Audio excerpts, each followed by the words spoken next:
बोलो विष्णु भगवान की जय, लक्ष्मी माता की जय, एकादशी माता की जय। योगिनी एकादशी व्रत कथा, पूरन पूजा विधि और योगिनी एकादशी का महत्व क्या है। आषाढ़ मास के कृष्ण पक्ष की इस एकादशी को भगवान नारायण की पूजा आराधना की जाती है। श्री नारायण भगवान विष्णु का ही एक नाम है, अतः अन्य एकादशियों के समान ही भगवान विष्णु अथवा उनके लक्ष्मी नारायण रूप की पूजा आराधना योगिनी एकादशी के दिन करनी चाहिए और दान पुण्य आदि भी अवश्य करें। योगिनी एकादशी का व्रत करने से संपूर्ण पापों का क्षय हो जाता है और पीपल का पेड़ काटने जैसी पाप तक से मुक्ति मिल जाती है।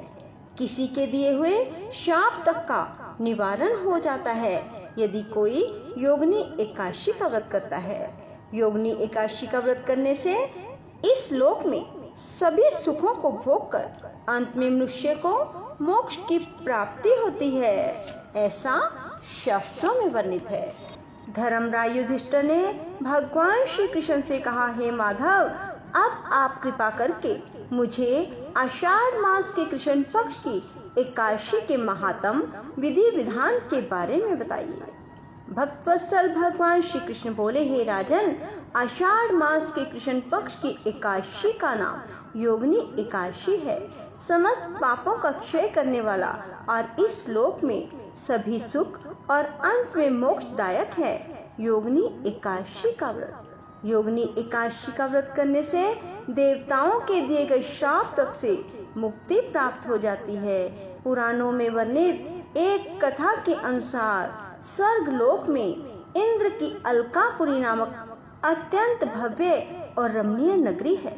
इसमें यक्षों का राजा कुबेर एक भव्य भवन में रहता था। कुबेर प्रबल शिव भक्त था और प्रतिदिन प्रातः काल शिव जी की पूजा आराधना किया करता था। हेम नामक एक माली प्रतिदिन पूजा के लिए मान सरोवर से फूल लाकर कुबेर के यहाँ पहुँचाया करता था। हेम माली की पत्नी का नाम विशालाक्षी था। अप्सराओं के समान सुंदर, अत्यंत गुणवती और महान पतिव्रता थी हेम माली की पत्नी विशालाक्षी। हेम माली अर्धरात्रि में फूल लेने मान सरोवर जाता और सुबह वहां से फूल लाकर राजा कुबेर के यहाँ पहुंचाता था। एक दिन वह मान सरोवर से फूल तो ले आया, परंतु कामातुर होने के कारण मार्ग में ही अपने घर रुक गया और पत्नी के साथ हास्य विनोद और रमन करने में तल्लीन हो गया। जब दोपहर तक कुबेर के पास पूजा के लिए फूल नहीं पहुँचे तो कुबेर ने अपने सेवकों को कारण पता करने के लिए हेम माली के घर भेजा।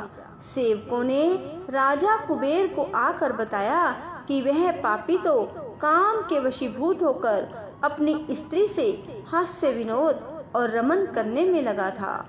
यह सुनकर कुबेर ने क्रोधित होकर हेम माली को बुलाकर लाने की आज्ञा दी। हेम माली भय से कांपता हुआ कुबेर के सामने उपस्थित हुआ। उसे देखकर क्रोध के मारे कुबेर के नेत्र लाल हो गए और फिर कहने लगा, अरे पापी, नीच, कामी, तूने मेरे पूजनीय ईश्वरों के भी ईश्वर श्री शिवजी महाराज का अनादर किया है, इसलिए मैं तुम्हें श्राप देता हूँ कि तू स्त्री का वियोग सहेगा और मृत्यु लोक में जाकर कोढ़ी होगा। कुबेर के शाप के कारण वह माली स्वर्ग से पृथ्वी पर जा गिरा और उसी क्षण कोढ़ी हो गया। मृत्यु लोक में आकर हेम माली ने घोर कष्ट भोगे। भयानक जंगलों में बिना अन्न और जल के भटकता रहा। रात्रि को निद्रा भी नहीं आती थी, परंतु शिव जी की पूजा के प्रभाव से उसको पिछले जन्म की स्मृति का ज्ञान अवश्य रहा।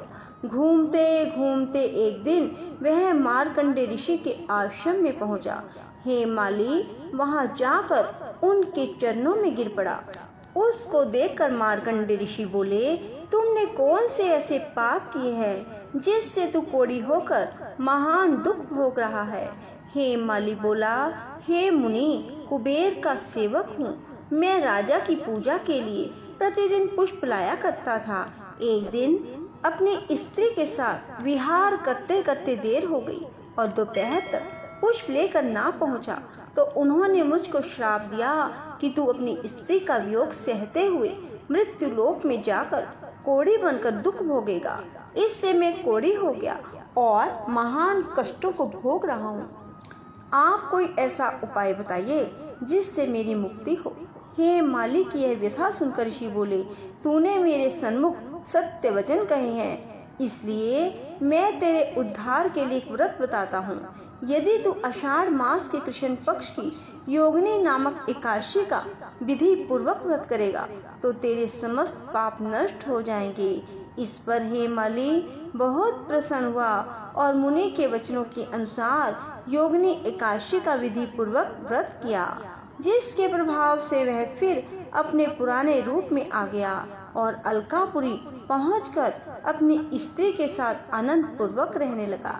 हे राजन, इस योगिनी एकादशी की कथा पढ़ने और सुनने का फल ही 88 सहस्त्र ब्राह्मणों के भोजन कराने के बराबर है, जबकि इसका व्रत करने पर तो समस्त पाप दूर होकर अंत में स्वर्ग की प्राप्ति होती ही है। बोलो विष्णु भगवान की जय, लक्ष्मी माता की जय। बंधुओं, एकादशी के दिन प्रातःकाल जल्दी उठे, स्नान आदि से निवृत्त होकर भगवान विष्णु के समक्ष खड़े होकर दाहिने हाथ में जल ले और थोड़े से फूल ले और व्रत का संकल्प ले। हे भगवान विष्णु, मैं आज योगिनी एकादशी के दिन योगिनी एकादशी का व्रत कर रहा हूँ या कर रही हूँ।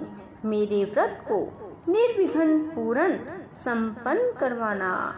और वह जल भगवान विष्णु के समक्ष छोड़ दें और फिर भगवान विष्णु की षोडशोपचार पूजा करें। भगवान को सुंदर सुंदर पुष्प अर्पित करें, फल अर्पित करें, तुलसी दल अर्पित करें।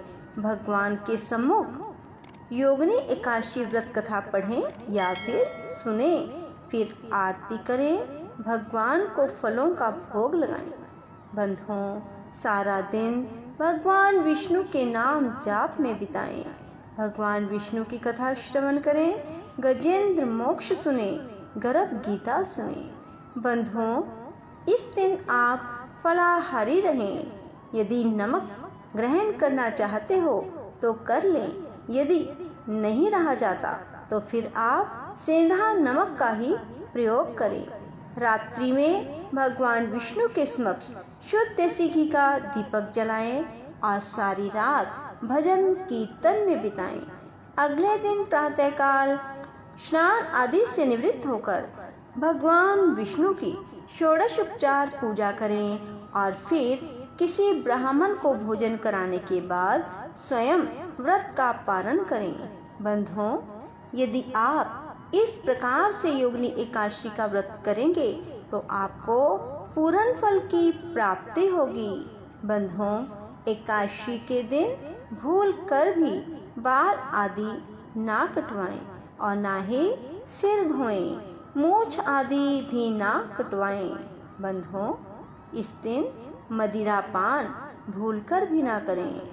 चावल का प्रयोग भी वर्जित है। किसी जीव की हत्या ना करें, किसी का दिल ना दुखाएं, किसी की निंदा ना करें। बंधुओं, यदि आपको हमारी वीडियो पसंद आए तो इसे लाइक करने के साथ साथ शेयर करें और कमेंट बॉक्स में राधे राधे लिखना ना भूलें। बोलो विष्णु भगवान की जय, लक्ष्मी माता की जय, एकादशी माता की जय। राधे राधे, जय श्री कृष्णा। धन्यवाद। श्रीमन्नारायण नारायण हरि हरि, श्रीमन्नारायण नारायण हरि हरि, श्रीमन्नारायण नारायण हरि हरि, श्रीमन्नारायण नारायण हरि हरि, श्रीमन्नारायण नारायण हरि हरि, श्रीमन्नारायण नारायण